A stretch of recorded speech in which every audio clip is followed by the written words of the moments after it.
बुखारी के अल्फाज पर गौर करो।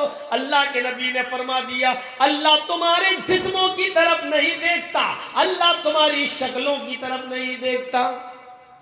तुम्हारे जिस्म की तरफ नहीं देखता, कितने बड़े बॉडी बिल्डर हो, खली की तरह बॉडी है कि नहीं, सलमान खान की तरह बॉडी है कि नहीं। वला इला सुवरिकुम, तुम्हारी शक्लों की तरफ भी नहीं देखता कि तुम कितने खूबसूरत हो, कितने स्मार्ट हो, कितने हैंडसम हो। अल्लाह तुम्हारी शक्लों की तरफ भी नहीं देखता, उसको नहीं मतलब तुम्हारी बॉडी कैसी, तुम्हारी शक्लें कैसी। वलाकिन यंजुरु इला कुलूबिकुम, अल्लाह तुम्हारे दिलों की तरफ देखता है कि तुम्हारे दिल कैसे हैं। वो काले कलूटे बिलाल, जिनके बारे में बुखारी की हदीस के अल्फाज है, कल हुमा, कोयला फिर भी कुछ चमक होती है, कोयले में फिर भी कुछ सफेदपन होगा, लेकिन बिलाल कोयले से ज्यादा काले, होंठे मोट, ये मोटे होंठ और काला रंग और कोयले से ज्यादा काला। लेकिन अल्लाह के नबी फरमाते हैं, आए बिलाल, ऐसा कौन सा अमल करते हो कि मैंने तुम्हें जन्नत, जब मुझे दिखाई दी तो मैंने जन्नत के अंदर तुम्हारे जूतों की आवाज सुनी। यानी अल्लाह ने मुझे बता दिया, बिलाल से मैं इतनी मोहब्बत करता हूं कि बिलाल को जन्नत देकर रहूंगा। हजरत बिलाल कहते हैं, अरे अल्लाह के रसूल, ज्यादा अमल तो मैं नहीं करता, लेकिन बस मेरा एक अमल ऐसा है, वो ये है कि मैं बगैर वुजू के कभी नहीं रहता। जब भी मेरा वुजू टूटता है मैं फौरन वुजू बना लेता हूँ और 2 4 6 8 रकात मैं नफिल नमाज जरूर पढ़ लेता हूँ।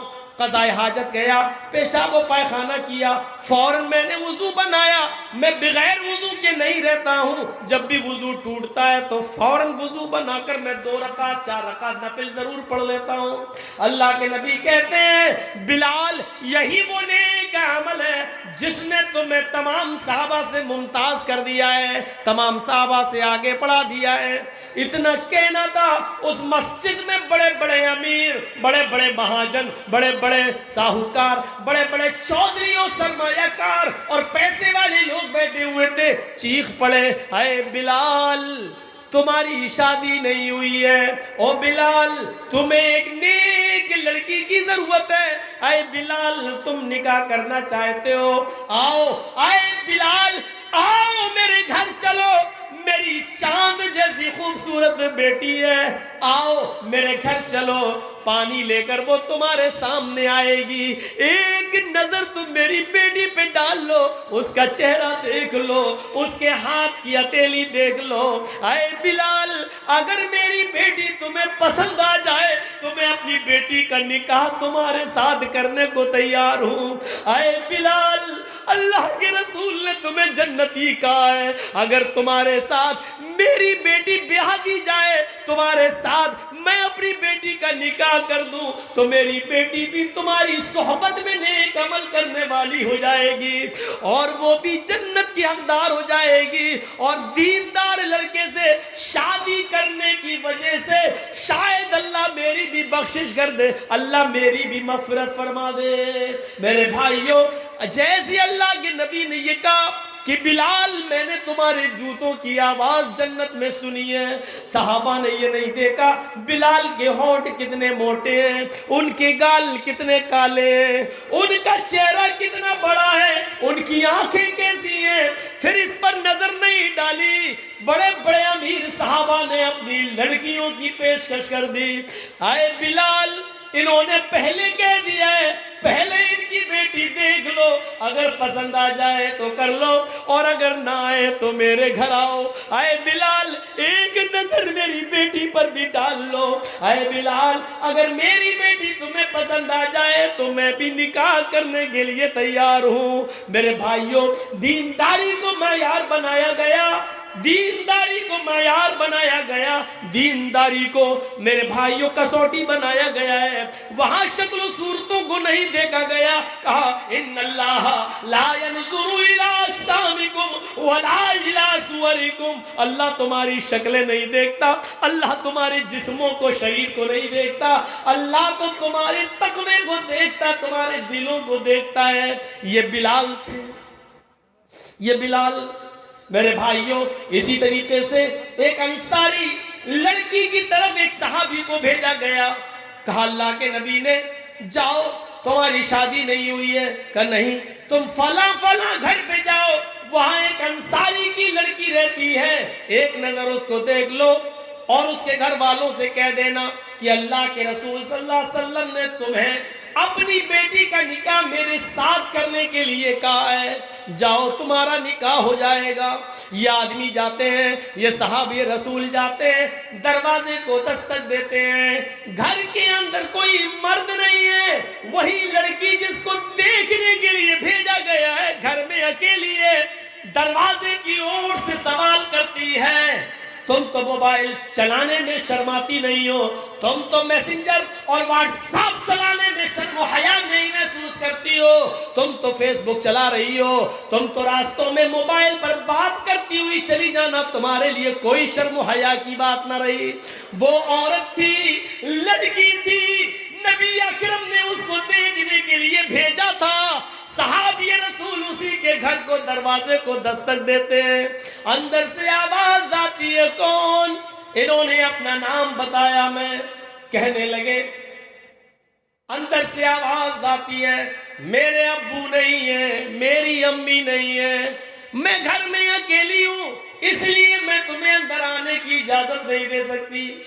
लेकिन ये तो बताओ तुम्हें आना कैसे हुआ, किस मकसद से आए हो? कहने लगे, ये सहाबी रसूल अल्लाह के नबी सल्लल्लाहु अलैहि वसल्लम ने तुम्हारे बाप के पास मुझे ये पैगाम देकर भेजा है कि उनकी एक बेटी है। कहा मैं ही उनकी बेटी हूं। कहा मुझे अल्लाह के नबी ने इसलिए भेजा है कि मैं उनकी बेटी को एक नजर देख लूं, और इसलिए भेजा है कि मैं तुम्हारे बाप से ये कहूं कि अल्लाह के रसूल ने तुम्हें अपनी बेटी का निकाह मेरे साथ करने का हुक्म दिया है। उस बेटी ने, घर के अंदर से आवाज आती है, तुम्हें कसम है उस रब की इज्जत और जलाल की जिसके हाथ में मेरी जान है और तुम्हारी जान है, अगर तुम्हें जनाब मोहम्मद रसूलुल्लाह ने हुक्म देकर भेजा है और ये कहा है कि इस घर में एक लड़की है उसको देख लो, तो मैं अपने घर के दरवाजे खोल देती हूँ और दरवाजे पर खड़ी होकर सिर्फ अपनी शक्ल तुम्हें दिखा देती हूँ। तुम एक नजर मुझे देख लो और फिर जो काम तुम्हें मेरे बाप से कहना है, नबी का फरमान सुनाना है, वो सुना देना, मैं दरवाजा बंद कर दूंगी। उसने कहा आयल फला के बाप की बेटी, मैं कसम खाकर कहता हूँ अल्लाह के इज्जत और जलाल की कि अल्लाह के नबी ने मुझे तुम्हें देखने के लिए भेजा है। उसने दरवाजा खोल दिया, नीचे निगाह कर ली, एक नजर देखने के लिए उसने अपना चेहरा उठा लिया, क्योंकि लड़की भी एक नजर लड़के को देख सकती है। उसने भी अपना चेहरा उठा लिया और उसके बाद उसने कहा शायद अब तुमने मुझे एक नजर देख लिया है, इसके बाद अब तुम्हारे लिए देखना जायज नहीं है। ये कहकर उसने दरवाजा बंद करते हुए कहा, अरे मेरे नबी के सहाबी, अगर नबी की इजाजत है तो तुम बसद खुलूस देखकर अपने दिलों में अरमान पैदा करके शादी का ख्वाब और सपना सजा कर जा सकते हो, लेकिन याद रखना अगर अल्लाह के नबी के हुक्म के बगैर तुम आए हो और नबी की हुक्म के बिना तुमने मुझे देखा है, तो काबे के रब की कसम क़यामत के दिन मैं तुम्हारा दामन पकड़ूंगी। यहाँ तुमने मुझे देखा है, इसका हिसाब किताब कल मैं क़यामत के दिन तुमसे लूंगी। ये कहकर उसने अपना दरवाजा बंद कर दिया। मेरे प्यारे साथियों, कल तक नबी के हुक्म के बाद वो अपना दरवाजा खोलकर सिर्फ अपना चेहरा दिखाकर दरवाजा बंद कर देती थी और जाते जाते ये कह देती थी कि अगर ये नबी का हुक्म नहीं और तुमने कोई प्लानिंग करके मुझे देखने की कोशिश की तो इसका फैसला कल कयामत के दिन होगा। मेरी बहनों, आज इस जमाने में कौन सी उम्मीदें तुमसे लगाई जाए, आज क्या कहा जाए, आज के दौर में कौन है जो ये कह सके कि अगर तुम्हें अल्लाह के रसूल के हुक्म से देख रहे हो तो ठीक, वरना ऐसे देख रहे हो तो कयामत के दिन हमारा हिसाब व किताब तुमसे कयामत के दिन होगा। क्या ये जबान है तुम्हारे पास कहने की? नहीं है। तुम तो एक ऑर्डर पर व्हाट्सएप पर अपना फोटो भेज देती हो। तुम तो मिलने के लिए एग्जीबिशन, नुमाइश, यहाँ तक के जलसों के अंदर भी छुप छुपा कर मिलने के वादे मोबाइलों पे कर लेती हो। मेरी बहनों, कयामत के दिन हम क्या जवाब देंगे? क्या हमें मरना नहीं है? क्या हमें अल्लाह के सामने नहीं आना है? क्या हिसाब व किताब हमें नहीं देना है? क्या जिंदगी भर हमें इसी दुनिया में रहना है? क्या हमने ये सोच रखा है? हम गौर तो करें, क्या हम इस दुनिया में हमेशा हमेशा के लिए आए हैं? हम अपना हिसाब व किताब के खुद जिम्मेदार हैं। कयामत के दिन हर इंसान को अपना अपना हिसाब व किताब देना होगा। ला तज़िरु वाज़िरतुन विज़रा उख़रा, कयामत के दिन कोई दूसरे का बोझ नहीं उठाएगा, सब अपना अपना बोझ उठाएंगे। इस जुमले पर गौर करो। अगर अल्लाह के रसूल की इजाजत है तो ठीक, वरना याद रखना मेरी शक्ल, मेरा चेहरा, मेरी आंख, मेरे होंठ, मेरे गाल, मेरी पेशानी, मेरे सर के बाल तुम्हारे लिए देखना हराम है और कयामत के दिन मैं तुमसे इसका हिसाब लूंगी, तुम्हारा गरीबान पकड़ूंगी। मेरे भाइयों, अपने होने वाले शौहर के सामने, जिसके लिए तुम हलाल होने जा रही हो और जिसके लिए पूरी जिंदगी तुम उसकी जिंदगी बनने जा रही हो, शादी से पहले उसको भी एक नजर के बाद दोबारा देखना जायज नहीं है। तो औरों के सामने हमारा आना जाना, बैठना, बात करना, गप्पे शप्पे करना और वादे करना और होटलों में बैठ के चाय पीना, ये कहां से जायज हो जाएगा? इतनी सी अक्ल अगर हमें आ जाए तो हम जिसके साथ मेरा रिश्ता हो रहा है और जिसको मैं एक नजर देखने जा रहा हूं कि ये मेरी बीवी बनेगी जिंदगी भर के लिए, उस लड़की के लिए भी जायज नहीं है कि एक नजर मुझे देखने के बाद और मैं उसको एक नजर देखने के बाद फिर शादी तक उसको देखूं। जब दोबारा उसको देखने की इजाजत नहीं है, उसको जो मेरी बीवी बनने जा रही है, उसको जो मेरा शौहर बनने जा रहा है, तो फिर गैरों के सामने आने की इजाजत कैसे हो सकती है? इतनी सी बात अगर हम समझ लें तो सब मामला। अल्लाह शक्ल सूरतों को नहीं देखता। याद है आपको, वो जंगल में जा रहा था, अपना घर का असासा और सामान लाद कर ऊंट पर, घर खाली कर दिया, जा रहा, दूसरी जगह शिफ्ट होना है, जंगल से गुजर रहा था, थक गया बेचारा। देखिए, थक गया बेचारा और थक गया तो सोचने लगा कि ये दरख्त, ये पेड़ आ गया, ट्री, इस पेड़ के नीचे थोड़ा सा मैं आराम कर लूं। दो दरख्त थे थोड़ी थोड़ी दूरी पर, उसने ऊंट से उतरकर रस्सी से बांध दिया दरख्त से ऊंट को बिठा दिया, ऊंट पर सामान लदा हुआ है। और इधर आकर, अरब के लोग बड़े सीधे साधे होते थे, ऐसे पगड़ी उतारी, गमछा पगड़ी वगड़ी बांधे रहते थे, अमामा ऐसे उतारा सर से और उसको बिछाया और लेट गए। बादिया नशीन लोग थे, जंगलों में जिंदगी गुजारने वाले, भेड़ बकरियां चराने वाली कौम। तो वो लेट गया, थका हुआ था, सो गया। अचानक आंख खुल गई। हम लोग भी जब ट्रेनों में सफर करते हैं ना, तो रात में कभी आंख खुल जाए तो सबसे पहले देखते हैं अटैची है कि नहीं, कोई ले तो नहीं गया। कभी कभी जूता भी देखना पड़ता है, क्योंकि चोरों को तो जूते से भी मतलब नहीं है। 100 का ना सही 10 का बिकेगा, 10 ही काफ़ी हमारे लिए, कम से कम एक सिगरेट तो आ जाएगी। तो बार बार देखना पड़ता है।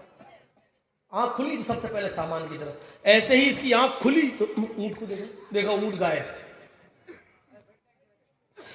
देखा तो ऊंट गायब। और सोचो कितनी तकलीफ हुई होगी। अब मेरी अटैची गायब हो जाए, साला तकरीर करने जा रहा हूं, शेरवानी उसी में, टोपी उसी में, सब कुछ उसी में, अब क्या रह गया मेरे पास, अब कैसे बोलूंगा, तो कितनी तकलीफ होगी। और उसका तो पूरे घर का सामान ऊंट पर कहता, अल्लाह ये क्या हुआ है? होश गायब, इधर उधर भागता है, इधर जाता है, दौड़ता है, भागता है, ऊंट नहीं मिल रहा है। भागते भागते दौड़ते दौड़ते पहाड़ी पे चढ़ गया, पहाड़ी से नीचे देखता है, अरे इतने ऊपर से ऊंट थोड़ी कूदेगा। भागते हुए झाड़ी में गया, पूरे जंगल में ढूंढा, ऊंट नहीं मिला। थाने भी नहीं थे कि रिपोर्ट लिखवा दूं। ढूंढता ढूंढता जंगल का 4 चक्कर लगाते हुए इस तरीके से घूमते हुए आया और फिर उसी जगह पर आ गया जहां वो लेटा था। ऊंट नहीं मिला। कहता है थोड़ा सस्ता लूं, फिर जाऊंगा मैं, फिर ढूंढूंगा। दिन भर तो ढूंढ लिया, रात भर भी ढूंढूंगा, शायद मिल जाए, लेकिन सस्ता लूं पूरा दिन ढूंढते हुए हो गया। उसने फिर अमामा उतारा, बिछाया, थक गया था, ऐसे बैठा बैठा लेट गया, सो गया, आंख लग गई। फिर अचानक आंख खुली, फिर उसी पेड़ को देखता है जहां से ऊंट गायब हुआ। बिल्कुल यही अंदाज देखा उसने उसी पेड़ को जहां से ऊंट गायब हुआ। ऊंट तो ये बंधा हुआ है, उसी पेड़ से बंधा हुआ है। भाग, अब क्या हुआ, खोल के देखे कुछ। हम लोगों को जब अटैची गायब हो जाए, मिल जाए तो खोल के देखेंगे कोई चीज गायब तो नहीं। वो गया ऊंट पर, देखता है सब सामान, जितना कपड़ा मौजूद, बर्तन मौजूद, मिट्टी के प्याले मौजूद, जो गल्ला लादा था वो मौजूद, सारा सामान ऊंट पर मौजूद। या अल्लाह, पूरा जंगल ढूंढा, ऊंट नहीं मिला, और अपने आप यहां आ गया और बंध भी गया। इसी पेड़ से बंधा हुआ है ये ऊंट, ऐसा कैसे हो गया? मैंने तलाश किया पूरा जंगल, झाड़ी झाड़ी, पहाड़ी पहाड़ी, लेकिन ऊंट नहीं मिला। और जब थक कर बैठ गया और आंख लग गई, जब आंख खुली तो देखा ऊंट अपनी मर्जी से उसी पेड़ से बंधा हुआ है जहां से गायब। सामान देखा तो सामान अपनी असली पोजीशन में मौजूद। खुशी का ठिकाना नहीं रहा। नजरें आसमान की तरफ डाली, चीख पड़ा, अल्लाहुम्मा अंता अब्दी व अना रब्बुक। उल्टा जुमला बोल गया। यही बुखारी शरीफ के हदीस के अल्फाज हैं। उसने ऊंट को बंधा हुआ देखा, चीख पड़ा कि अल्लाह, वाकई मान गया तेरी कुदरत को, वाकई मान गया तेरे कमाल को, वाकई मान गया तेरे चमत्कार को। पूरा जंगल मैंने तलाश किया, कहीं मुझे ऊंट नहीं मिला। इतनी मेहनत की लेकिन मुझे कहीं ऊंट न मिला, और थक कर बैठ गया तो अपने आप आ गया। ये तेरी कुदरत है, ये तेरा चमत्कार है, ये ऊंट आ गया मेरा। हाय अल्लाह, वाकई तू मेरा बंदा है और मैं तेरा खुदा। समझ गए ना क्या बोल गया वो? अल्लाहुम्मा अंता अब्दी, अरबी में वो बोल गया, वाकई तेरी कुदरत, मान गया तुझे आज, वाकई अल्लाहुम्मा अंता अब्दी, वाकई तू मेरा बंदा है, वाना रब्बुक, और मैं तेरा रब हूं। उल्टा कहना ये चाह रहा था कि वाकई मैं तेरा बंदा हूं और तू मेरा रब, लेकिन खुशी में होश ठिकाने नहीं है, जमीन पर पैर नहीं है। पूरा दिन ऊंट गायब रहा और अचानक मिल जाए तो कितना खुश, इतना खुश के मारे खुशी को मैं उसको दिखा, उसको समझ में नहीं आ रहा है कि उसकी जबान से क्या निकल गया, क्या कह रहा, वाकई तू मेरा बंदा है और मैं तेरा रब हूं, मैं तेरा खुदा। अल्लाह के नबी फरमाते हैं, जब अल्लाह ने उसकी जबान से जुमले निकलते हुए सुने, फज़हिक, मुस्कुरा दिया अल्लाह, हंस दिया अल्लाह। अल्लाह को तो गुस्सा आना चाहिए था, कमीना अपने आप को मेरा खुदा, मेरा अपना खुदा बना रहा है। मैं तेरा बंदा हूं, तू है क्या मेरे आगे? तो गुस्सा आना चाहिए था। लेकिन उसके मुंह से निकलने वाले जुमले को सुना, अल्लाह ने तो मुस्कुरा दिया, हंस दिया। अल्लाह के नबी फरमाते हैं कि अल्लाह ने कोई इंतकाम नहीं लिया, बदला नहीं लिया, उसको गुनाह भी नहीं लिखवाया, इसलिए क्योंकि वो जानता है मेरे बंदे ने ये अल्फाज दिल से नहीं कहे, खुशी में उसकी जबान से निकल गए, उसकी नीयत ये नहीं थी। फिर नीयत पर आ गया ना, उसकी नीयत ये नहीं थी, नीयत यही थी, वो कहना यही चाह रहा था कि वाकई तू मेरा रब है और मैं तेरा बंदा। लेकिन मारे खुशी के वो क्या कह गया, वाकई तू मेरा बंदा है और मैं तेरा खुदा। हालांकि ये जुमले इतने बुरे हैं, अगर इनके बुरेपन पर गौर किया जाए, इन जुमलों के खतरनाकी पर गौर किया जाए, तो ये जुमले इतने खतरनाक हैं कि फिरौन ने भी इतने बुरे जुमले